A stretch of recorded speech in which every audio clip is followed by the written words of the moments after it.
Next, Mary Backstage, Noble Wife, the story of America's favorite family of the Footlights and their fight for security and happiness against the concrete heart of Broadway.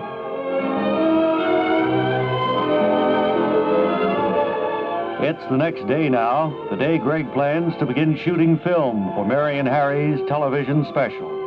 And a few hundred yards from their base camp in the Transvaal, Greg is giving last-minute instructions to the cast and crew as we... Now, what we're going to do here at the opening is I'm going to take a long shot of the mountain range there in the back. Right. And then I'm going to slowly pan down to the near bush here. Yep. And then pan across to you, Harry, and you, Mary. And then I want you, Calvin, and Pop, you to be kneeling in front of Mary and Harry. And I want all four of you waving at the camera. Be kind of like a group picture in home movies, won't it?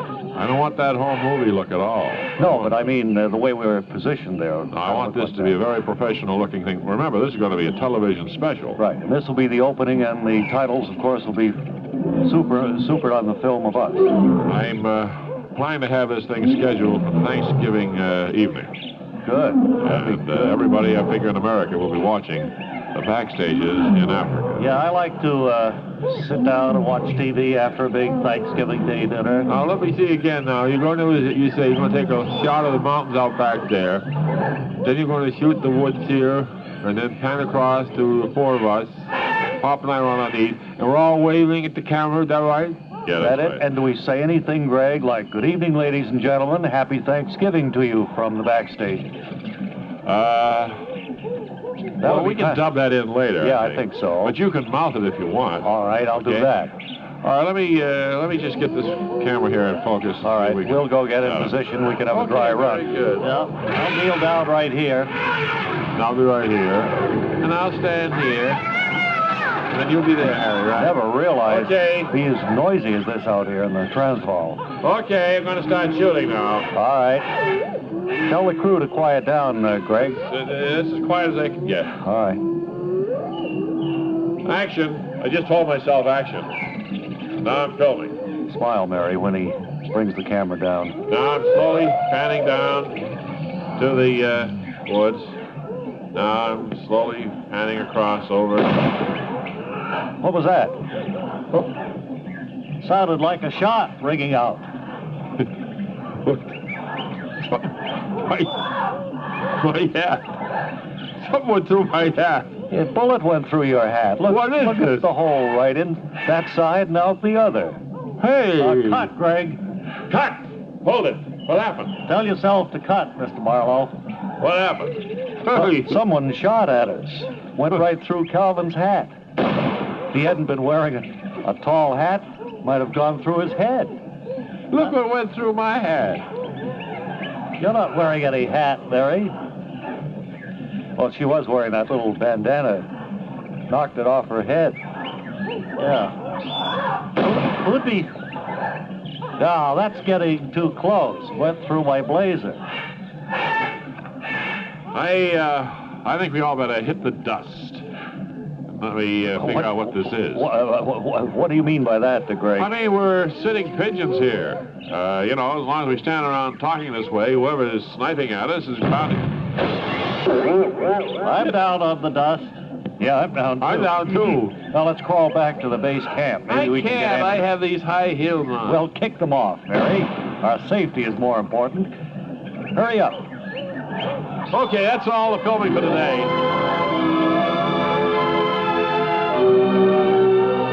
And so, the first day of shooting of the Mary and Harry Backstage television safari has met with troubles.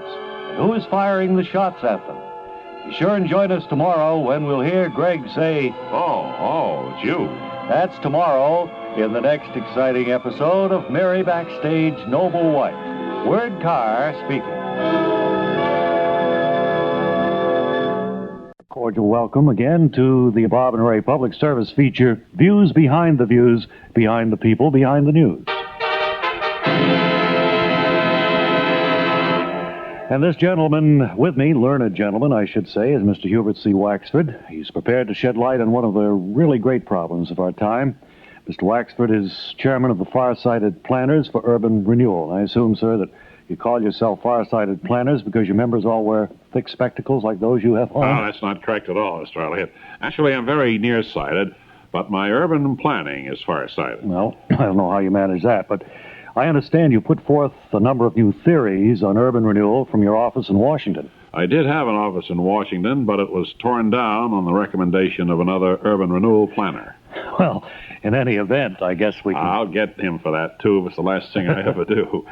Yeah, he turned my office into a parking lot for his office. Well, I've heard that urban renewal creates some innocent victims. I guess you'd be one of those, huh? Urban renewal does not need to create innocent victims, Mr. Elliott. I'm afraid our work has gotten that reputation because planners in many cities started out by tearing down slums. And, of course, slum dwellers are the ones who have the most trouble finding a new place to live that they can afford. Well, I can appreciate that. But how can you renew an urban area without getting rid of the slums? Oh, you do that eventually. But first, the modern, expensive apartment buildings should all be destroyed. And then low-cost public housing is put up to replace those. And, of course, that gives slum dwellers a place to move before you tear down the slums. Oh, that sounds like far-sighted urban planning, all right. Well, what becomes of the people who live in those modern, expensive buildings that are the first to be torn down? Well, my group isn't terribly concerned about what happens to them. They've got plenty of money, so they can move to another city or put their furniture in storage while they take a round-the-world cruise or something. There's a number of options open to them. Yeah, I can see that. Now, of course, there are other forms of urban blight besides substandard housing, right? Well, I might also mention that my group is concerned with other forms of urban blight besides substandard housing. Take old warehouses, for example. You favor replacing them with new warehouses on the outskirts of cities to help cut down on truck traffic, right? Oh, I never considered that idea, but I'm sure I would have rejected it if I had. No, you see, it's my theory that we don't need warehouses at all anymore. And most of the food we eat now is processed, so it won't spoil if it's just piled up in the sun in vacant lots. Well, what happens when it rains? Well, urban planners can't control the weather. If a city is located in a damp climate, there's not much anybody can do about that. No, I guess that was foolish of me to expect you people to do the impossible. That's right. Now, for instance, I recently calculated that Tucson, Arizona could become a city of 1 million if it had a good harbor on the Pacific Ocean, but would have to tear down San Diego and replace it with Tucson to do that. However, I'm hoping that some of the people who had to move away when we tore all the buildings down may eventually come back. If they do, they'll find that it's much better planned than it used to be. Well, I'm sure that's true, and you've given us all a better understanding of how you improve communities by destroying them, Mr. Waxford. Thank you. Thanks for sharing your knowledge with us today on this edition of Views Behind the Views, behind the people, behind the news.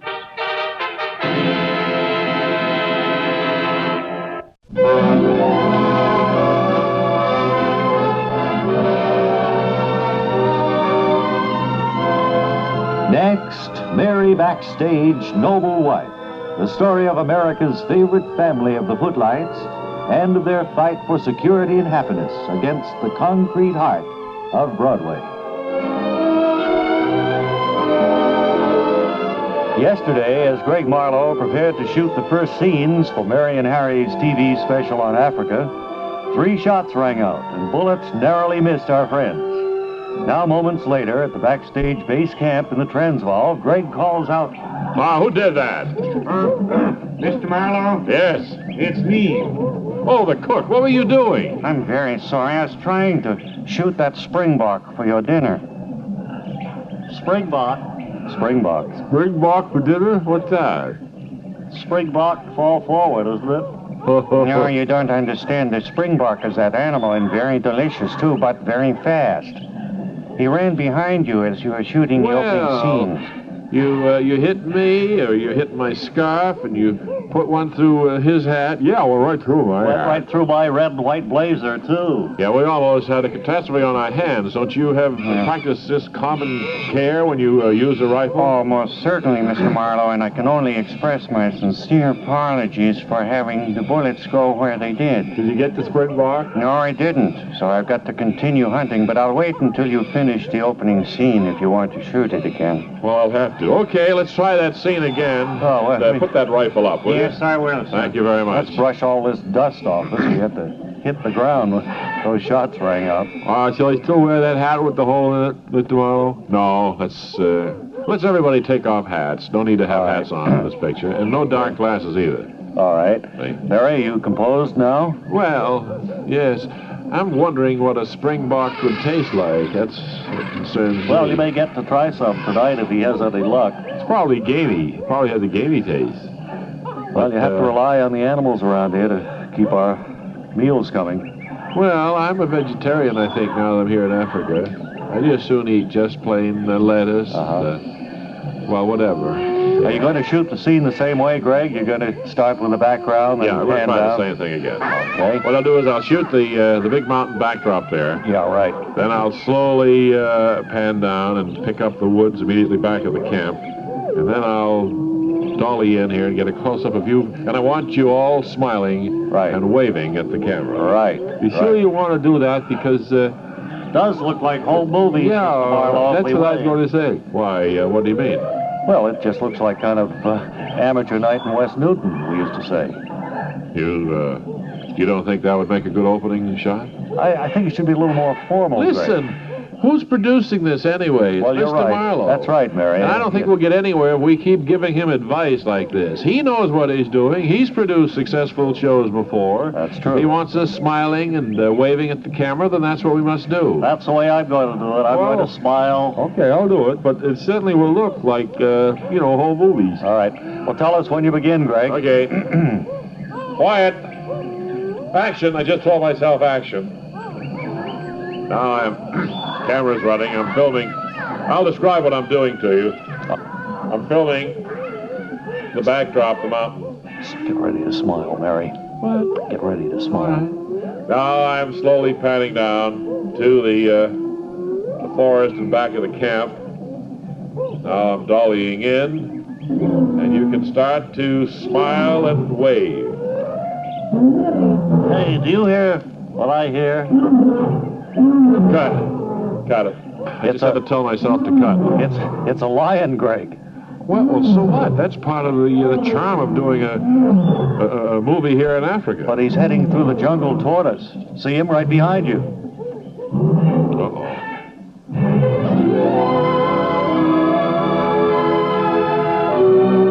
And so, Greg's and Mary's and Harry's television special seems to be destined for failure.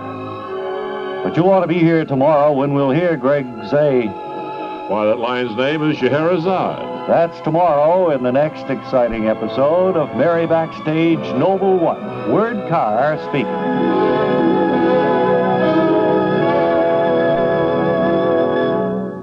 Here with us today is Dr. Harvey Nitzmog, and you're the technical advisor, Doctor, on the show entitled Rudolph Flamm, M.D. Yes, that's correct. Your listeners may not have heard of the show because it's not seen in this country. We show some stuff that's a little too, sticky for the American audience. I see. So our only outlet at the present time is over in Africa. And you have a big following there, I guess, huh? Well, not yet, but if they ever get a television station, I'm sure we will. Undoubtedly. Now, about your new show, Rudolph Flamm, M.D., what's the central character specialty? Is he a general practitioner like Marcus Welby or what? Well, no, I think he's an Episcopalian, Mr. Elliott. But I don't dabble in his private life. I'm just the technical advisor. Well, I know you already established that before we started. Well, don't blame me for that. If you keep asking the same questions, you're going to keep getting the same answers. I take my hypocritical oath seriously. I'm sure you do, sir. I wonder if you'd tell us just exactly what a doctor does when he serves as a technical advisor on a medical show like this. He collects $400 a week. No, I mean beside that. Well, the main thing he does is check the script to be sure it's not unmedical. Like you take a while back, the producer came to me and asked if it was possible for a person to get a broken arm. What did you tell him? Well, I said that in my opinion, if the character fell down or ran into something, it was possible. So the script went through okay, huh? No, the way the writer had it, the guy didn't fall down or run into anything. He was standing around and got a broken arm. Oh, the thing had to be rewritten to make it accurate, huh? Yeah, they charged it, they changed it from a broken arm to the chicken pox. I checked my medical books, and You don't have to fall down or do anything like that to get the chicken pox. Well, that must have made an entirely different story then, huh? No, not particularly. You see, on Rudolph Flem, M.D., the main character doesn't have a license to practice, so he just looks the patients over, he charges them $10, and then sends them to a specialist. And that way, the stories all have a happy ending, because the audience never finds out whether the patient is really sick or not. Well, why do they need a technical advisor on a show with plots like that? Well, it's kind of a specialized thing on our show. You see, I don't have a license to practice either, and they figure it takes one quack to advise another one. Well, in that case, I can only say that I'm terribly sorry we invited you to be with us today. Well, at least you don't have to worry about asking me back. That's true. I'm under indictment right now, and I probably won't be able to come back anyway. Very good. Thanks for taking our valuable time anyway, Doctor. Thank you.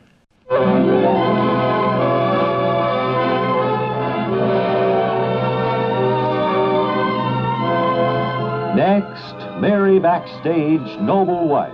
The story of America's favorite family of the footlights and of their fight for security and happiness against the concrete heart of Broadway.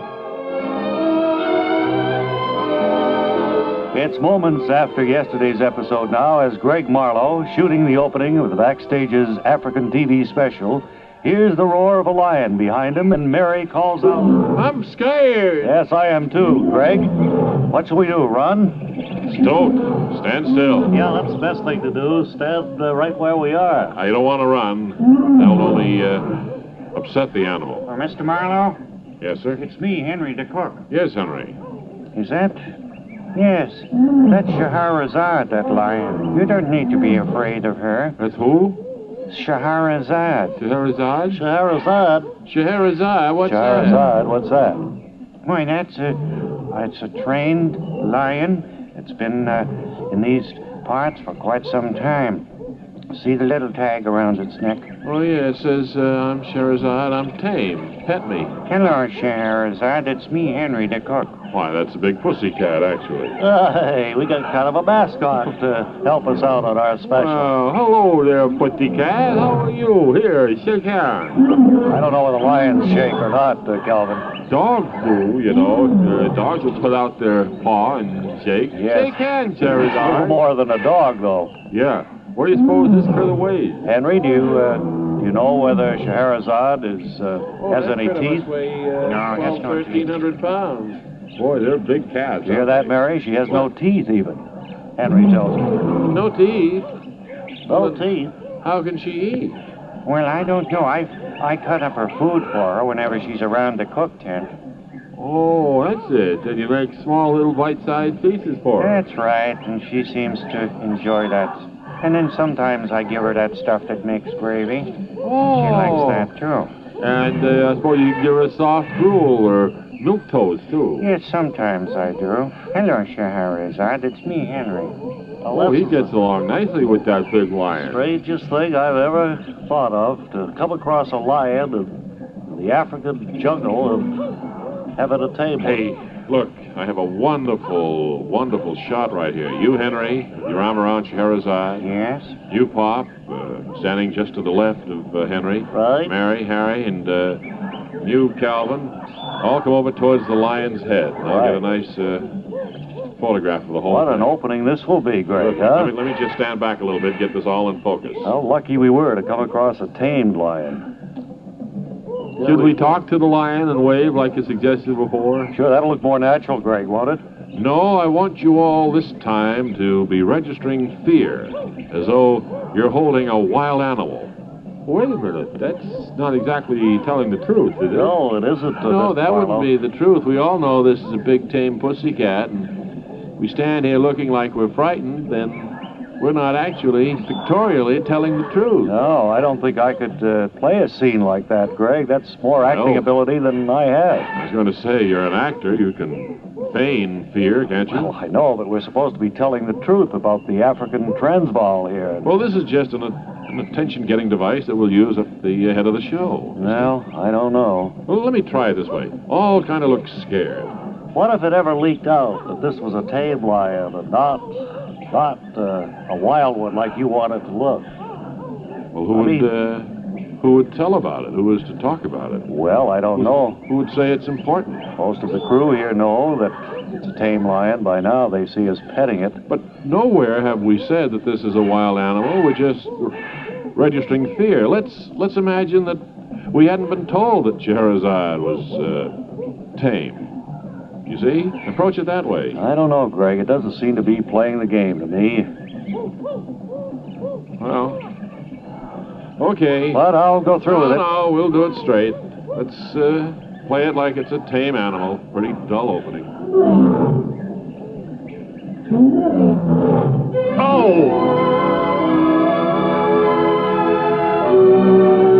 And so, filming begins again with Scheherazade, the tame lion, playing a part.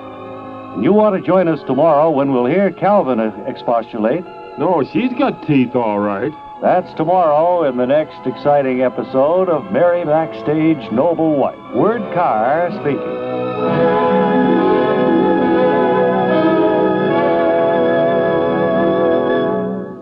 We invite you to spend another educational session with the idol of the nation's youngsters, Mr. Science. As we look in on the modern, well-equipped laboratory today, we see that little Jimmy Schwab is just arriving to watch Mr. Science perform his latest fascinating experiment. Well, Jimmy, I see you're right on time to watch me perform my latest fascinating experiment. Oh, I'm never late since you taught me that scientific way to use a clock, Mr. Science. What fascinating experiment do I get to behold today? Well, today, Jimmy, we're going to use our laboratory equipment to prove that even the air around us has weight and substance. Gosh, all hemlock, Mr. Science. That's hard to believe. I have air pushing down on the top of my head most of the time, and I don't feel a thing. Well, that's because we're all accustomed to the pressure, Jimmy. But we're actually going to see scientific evidence of how much the air weighs. Jiminy crickets, Mr. Science. How can I see the weight of the air when I can't even see the air? Well, I know it sounds like an impossible marvel, Jimmy, but once we've performed today's experiment, you'll see what you always thought was invisible. Now, to prove that the air has weight, I'm going to use this laboratory equipment to drop a feather and a ball bearing from an equal height. Gee, willikers, Mr. Science. What's that piece of laboratory equipment you're preparing to employ by climbing up on? This is called a stepladder, Jimmy. Holy suffering catfish. Well, I tell the gang at school I've seen one of those. Well, I know this is the thrill of a lifetime for you, lad, but just try to contain yourself, because the best part is yet to come. Now, I'm going to climb up our stepladder with the feather and the ball bearing. Great clouds of wagon dust. This may be more excitement than my youthful system can tolerate. Oh, no, I'm sure you'll be fine, Jimmy. Now, just observe what happens when I drop the ball bearing to the floor of the laboratory from a height of approximately 10 feet. Jeepers creepers, Mr. Science. It just dropped straight down, as if the air it passed through had no weight or substance whatsoever. Uh-huh. I know it did look that way, but only because the ball bearing is very small in proportion to its weight. Now watch what the feather does when I release it from exactly the same height. Oh, holy Ned, Mr. Science. It's almost floating in the air, and it's hardly coming down at all. That's right, Jimmy, because the weight and substance of the air is holding it up. You see, if air really consisted of nothing the way it appears, then all objects would drop through it at the same speed. Golly Moses, such a wonder to behold. I'm going to see if the weight of the air will keep this box from falling when I hold it over my head and drop it. No, don't drop that box, Jimmy. It's highly volatile. No, it's not. It's just cardboard. So it won't even break, even if it does drop like a ball bearing. That's beside the point. Leave the box alone. Don't worry. I'll just hold it this high and then let go to see if it...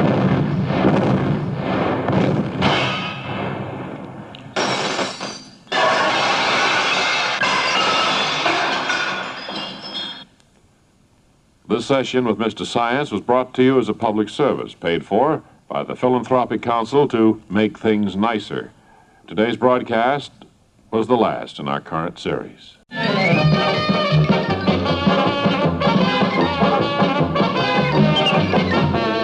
And hi there, boys and girls. Let's all come to order for another meeting of the Charlie Chipmunk Club. And here to read you today's Charlie Chipmunk story is your old friend, Uncle Edgar. Thank you, Bob. And hello, boys and girls. For today's story, let's all turn to page 21 of this month's issue of the Charlie Chipmunk Club magazine. And right up there at the top, I sure hope you kids have forced Mommy and Daddy to get out the family checkbook and renew your subscription to the Charlie Chipmunk Club magazine. If not, better hurry while the price is still only $8.75 for 12 big issues. Now back to Uncle Edgar. Thank you. And now there in the first panel, children, we see that Charlie Chipmunk has gathered his friends together, and they're discussing plans to issue their very own newspaper for all the other forest animals to read. Just notice that swell writing desk the little creatures have already obtained for their newspaper office, kids. Wouldn't you like to have something as keen as that in your room? Well, you can, because it's a genuine Charlie Chipmunk study desk, fashioned of high-grade plywood and reduced to junior size, just for you. Only $49.50 at Charlie Chipmunk furniture stores nationwide. Uncle Edgar? Thanks. And now here in the next panel, boys and girls, we see that Charlie Chipmunk has been chosen editor of the Forest newspaper, and there's Gustav Groundhog, bringing in a big story for the front page. How about that dandy felt hat with the brim turned up in front that Charlie's wearing, gang? It's just part of the authentic Charlie Chipmunk newspaper editor's costume that's recently been made available to the public for the first time. You get the hat, authentic Charlie Chipmunk sleeve protectors, and an official-looking press pass that may get you into a lot of shows and sporting events absolutely free. Yep, the price of the whole outfit is only $17.95. Get yours today, and now again, here's Uncle Edgar. Well, now, Bob, you more or less promised before we went on the air today that you wouldn't keep horning in this often. Now, it makes it awfully hard for me to tell a story to the children so they can follow it, you know? I just wanted the boys and girls to know about some of the great new products being offered by our wonderful sponsors, Uncle Edgar. I was sure you wouldn't mind, since these brief messages provide you with a nice fat paycheck. Will you continue, please? Well, all right. Well, now, in the next picture, kids, there's Charlie Chipmunk using his little paws to type a story that's going into the very first issue of the newspaper. I'll bet you children never saw a chipmunk writing on a typewriter before, did you? It's all made possible because that's a junior-size Charlie Chipmunk typewriter, boys and girls. The keyboard is specially designed to fit tiny fingers, and yet it contains nearly all the letters of the alphabet. And the price, a mere $59.95. Look, Bob, I just can't get anywhere with all these interruptions. Now, you distinctly told me that we were only going to have one break for a commercial today. One. Well, we haven't gotten to the commercial break yet, Uncle Edgar. These are just shopping tips I've been passing along to the youngsters. Well, they sound like commercials to me. And there's just no way I can finish the story unless you stop butting in. That's all there is to it. I think it's your complaints that are slowing down the program more than my brief shopping reminders. So I'd suggest you stop being such a sorehead and just tell the story. Well, I'm pretty burned up about the whole thing, but I'll try. Okay, now, in the next picture, gang, we see that all the little animals are watching the first edition of the newspaper come off the printing press. And it's a genuine Charlie Chipmunk high-speed rotary press, of course, kids. Lets you print up to 50,000 copies an hour of anything you choose in black and white or full color. Yet it operates on ordinary house current and costs only $19,600. Have Daddy discuss financing terms with your local Charlie Chipmunk printing equipment dealer today. Well, next we see the tiny forest creatures scampering around, delivering their papers. Oh, I hate to interrupt, Uncle Edgar, but I'm afraid our time's about up for today. Oh, for Pete's sake. This story's got a good ending, and I just know. I just couldn't get off again. Be sure to join us for lots more fun and stories at the very next meeting of the Charlie Chipmunk Club, boys and girls. Now, if you don't think I'm going to tell the authorities about what you're pulling off here, you've got another thing coming. And kids, before we all rise and give the Charlie Chipmunk oath, here's Uncle Edgar to say goodbye. Goodbye.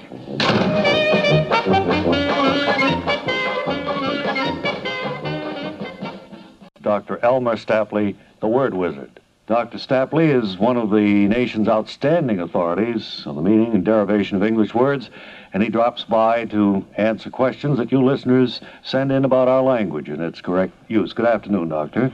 Well, Mr. Elliott, you're incredulated... Sorry? I was going to ask if you're ready to tear into the first question. Oh. Here's one from a man in Staten Island, Doctor. He writes, I'm very confused because there's a highway sign near my home that says slow pedestrian crossing. Many times when I drive by, there aren't any pedestrians crossing at all, and even when there are, only a few of them could really be classified as slow pedestrians.